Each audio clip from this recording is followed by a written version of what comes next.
Back again for another position breakdown on Warchant TV. Today, it's the wide receivers at Florida State. A very interesting position to break down because the headliners are a lot of fun.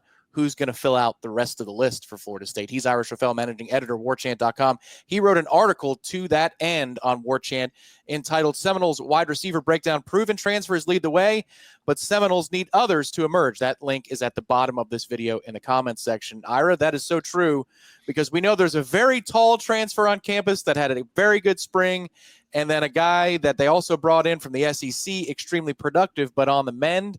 And then beyond that, there's a lot to sort through for Florida State's offensive coaching staff at wide receiver. Going to be an interesting journey to the opener against Alabama. Yeah, I think everybody feels pretty confident inside the program, and I think the fan base understands that when you bring in Duce Robinson and Squirrel White, based on what they've done in the past, based on their measurables, there's every reason to believe that they're going to come in and be very productive, probably your top two wide receivers this fall, but you can't do it all with two wide receivers. And so they also like the tight end rooms. They'll be involved in the passing game. The running backs will be involved in the passing game, but they really do need a couple more receivers to emerge. And it's been a weird offseason because you lost a few high profile wide receivers this offseason. Destin Hill, who was injured last year, transferred out. Hakeem Williams transferred out. Jalen Brown, who had a lot of promise coming out of high school a couple of years ago when he went to LSU, was pushed out. So you've seen some of the other possible, top weapons leave. So now it really puts the magnifying glass on this next tier of guys and trying to see who's going to step up and become dependable receivers, because that was really, some people feel like, we all talked about the offensive line, and some people I've talked to think that the receiver position might have been really their biggest problem on offense last year. And so there's going to be a lot of attention on that group. It's fascinating too, because at the very end of the transfer portal activity window, it doesn't, there's no limit on once you enter your name, they could sign somebody today. But late in that process, Florida State brought in Gavin Blackwell from North Carolina, and he's got 1 year to play, Ira. He's not extremely productive in his career. There was promise, little pockets of promise over his career in Chapel Hill. But I just find that interesting because of the message it sends, that they're not quite settled, that they don't feel quite comfortable with what they have in the room. That's at least the way I read it. Though Florida State does have a lot of players that, in theory, they like. We know they like Javon Boggs, the true freshman, who was a UCF commit and flipped as Florida State grabbed UCF offensive staff out of the high school ranks. Javon Boggs is in the fold. Then there's a slew of redshirt freshmen that potentially could be very good players. You could choose to lead any way you want, but it's Lewayne McCoy, B.J. Gibson, Elijah Moore. It's interesting to me, Ira, that they felt that maybe the young guys aren't quite ready to be in that top line rotation if they have three wide receivers on the field. It's Duce Robinson and Squirrel White, and then a question mark. What did you think of the Blackwell pickup and what it means for the wide receiver room? Yeah, to me, it was kind of it felt like one of those free agent acquisitions in baseball where you pick up a pitcher who maybe has shown plenty of potential, but it just hasn't panned out, and you're just hoping to hit on it, but it's not necessarily like a deal breaker if he doesn't. I don't think Florida State's fortunes at wide receiver really rely on Gavin Blackwell, but if he does turn into what they thought he was coming out of high school or 2 or 3 years ago, earlier in his career at North Carolina, I think his freshman year, second year, was like those were his best years. And then he had injuries that kind of slowed him down. So, it's kind of one of those things where it's very low risk, but there could be some high reward. And he maybe has the potential to be that number 3 wide receiver, but I don't know if it's the end of the world if he's not, because you do have a bunch of these other young guys, as you mentioned, from Lewayne McCoy and B.J. Gibson, and even down to the freshmen, Javon Boggs and Tayshawn Gelsey is another one that they really like this spring, another true freshman that, there's other guys who could emerge, but if Blackwell takes the helm, I think that would be a huge boost for them. Then there's a couple of players that have to be considered as well. He was in the running back report, but Jalen Lucas is going to catch some passes. It's just a matter of where they line him up. He won't be a traditional wide receiver. And then the fastest 400-meter runner in ACC history, that's Mekhi Danzy, who was switched from running back to wide receiver this offseason. He's a two-sport player, Ira, but Florida State does have a ton of speed. Squirrel White, if he's fully healthy, has speed. Gavin Blackwell's trademark is speed, but then you have these other two specialists in Mekhi Danzy and Jalen Lucas. So Florida State does have a decent balance, one would say, with Duce Robinson's size and some of the players at tight end that they could line up out wide. And then some of these Swiss Army knife speed type guys. At least in theory, they have a lot of balance in that regard. Yeah, and I think, we've been talking for several minutes and we haven't talked a whole lot about Duce Robinson yet, but I do feel like, he is going to be the guy. I'm very confident in that. I think you're very confident in that. Not just, and from talking to people around the program, not just his measurables and some of the success he had at USC, but talking to people around the program, they just rave about him and just his approach and, how he may be the hardest worker on the entire team. I mean, he's just a guy who is relentless in his pursuit of excellence. And so that's exciting. I think he's really going to be the leader of that group. I think he could be super productive for this offense. But, this team is only going to go as far as maybe those other guys who develop. And, Luane McCoy to me is kind of the big wild card because, we saw it at practice last year when we were able to watch every practice in 2024. Luane McCoy made a ton of big plays and they played him. They started playing him a good bit. And later in the year, he got a lot of at bats, but the passing game was such a disaster. We really didn't get to see much come of it, but he was impressive last year as a freshman. What was disappointing though, is this spring he was out with a hamstring injury, was not available until late in the spring. So you didn't get to see him take that next step that you want to see into a sophomore year. But if he does, he could be that kind of guy. And then I think Mekhi Danzy, you bring him up. I think could be a huge X factor. I mean, last year they ran him on those wheel routes in games, and it took probably 2 or 3 of those wheel routes before the defenses would realize, oh my, what are we going to do here? We can't play this guy like normal guys out of the backfield when he was at running back. Well, now they're putting him out at wide receiver, and I don't know, we don't know yet if he can run routes, if he's got those route running abilities, those skills, and really polish it. He was out there some this spring, but not out there a ton. So he's probably going to be pretty raw. But man, that speed is legit. And not only is it, and some people wonder, oh, if you're a 400 guy, how fast are you on a football field?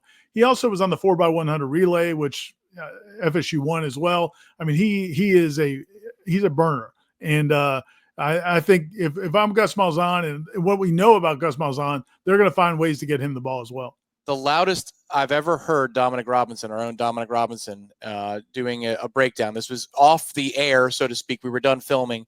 We were talking about a bubble concept to the right, but Mekhi Danzy ran one of those wheels to the left. I said, hey, by the way, check the top of the screen. And he made like a gasp. He's like, oh, my God, because that is real track speed on a football field. And Dominic does work with athletes for a living, so he sees explosiveness every day. Yeah. That just gives you an idea. To the trained eye even, that it's different what Mekhi Danzy brings to the table for speed. But Ira, we had this conversation with the running back room. In theory, Gus Malzahn doesn't like to rotate guys at receiver either. He likes to have his players entrenched in at least the top 2 receivers entrenched in their roles. He doesn't like to rotate a bunch, no line changes at receiver. He might have specialists for certain routes as they expand to 3 wide and 4 wide. So it feels like to me that there's just 1 or 2 jobs open. And that's what fall camp is going to be a battle for, whether it's Blackwell, McCoy, Moore, all down the list that we've talked about. It feels like you've got 2 guys that are set, and then there's 1 real job that's going to get a lot of run that everybody's going to be competing for. Am I oversimplifying it, or what do you think? No, I think you're probably right. And my money is right now on that 3rd spot is probably going to be Javen Boggs. I just, everything we've heard about him, again, just the tenacity, the players describe him as a dog. I mean, he's just one of those physical kind of receivers. And then now the scrimmage we were at, we saw him make a couple of those types of plays where, even if it's a 50-50 ball, he's going to go fight to make that catch. And a lot of receivers, including some of the guys we just saw leave the program, didn't really show that ability. Like they could run, they were big and athletic, but maybe they didn't show that ability to go snatch the football. And that's what FSU's receivers struggled with last year. And really the last, at different points over the last several seasons. I think Javen Boggs might be that kind of guy. He did not catch 500 passes, whatever he caught in high school, by accident. He's a guy that will go get the football, and he's got some physicality to him. He's put together. So I put my money on him. Although Luane McCoy certainly has a lot of talent, is a natural route runner. And then you get Gavin Blackwell, I think is a real contender if he can stay healthy. So I like their chances to come up with 1 or 2 guys out of that group to be in that top 3. And I agree with you. I think once Gus finds those guys, that's what he's going to stick with. So I'll ask you what you're most excited about to see in the fall. Like, again, the Alabama game is going to be its own thing, but as we get into game 5, game 6, you'll get a sense of what this offense is all about. I'll answer it first, but the thing I'm most excited to see is Gus Malzahn lives on running the football and then airing it down the field. He likes to throw the ball down the field vertically, and you could see that. It tracks all the way through his history. Run to pass, much higher run count than pass count. But then the yards per attempt for his quarterbacks on fewer attempts is like 8.5, which means they're taking downfield shots. I can't wait to see Duce Robinson for the first time, because I was not at that scrimmage. And I've seen a little bit of the USC stuff, but I can't wait to see that kid run down the field, because I know he can motor for being 6'6", and the first downfield shot that Florida State takes this year. What's something that you're excited to see out of the wide receiver room in this part of the offense this year? Yeah, and they hit some of those this spring. They hit some deep balls in the spring by doing that, exactly. But they have to be able to establish the run first. I think to me, I'm just excited to see Malzahn use players' skills as strengths and kind of really exploit those strengths against opposing defenses. I really thought that was where Mike Norvell, to me, lost his way the last couple of years. I think if you go back to earlier in his career as a play caller, the time 2022 where I thought he did a really good job calling plays for Florida State's offense. I think going back to his days at Memphis, I think he's always shown that ability it's an offense built for playmakers. That's his phrase, right? Well, these last 2 years, I think he got away from that. I thought the 2023 team, as good as they were, as talented as they were, I thought they just were so focused on the key players that they used them in ways that necessarily weren't their strengths. Like, they weren't using everybody's strengths in the best possible way. Those hitches we saw to Keon, I don't think that's his game. I mean, there were just some weird things that I didn't think were putting guys in the best positions based on their skills. I think that's what Gus Malzahn is. I go back when our colleague Matt Lasser, when he went down and listened to Gus speak at the Nike Coaches Clinic, and he talked about having your best post runner run posts, having your best dig runner run digs. I mean, that to me excited me, because I think there are a lot of guys on this team, especially at wide receiver, who have plus skills in an area, but maybe they're not the all-around great talent.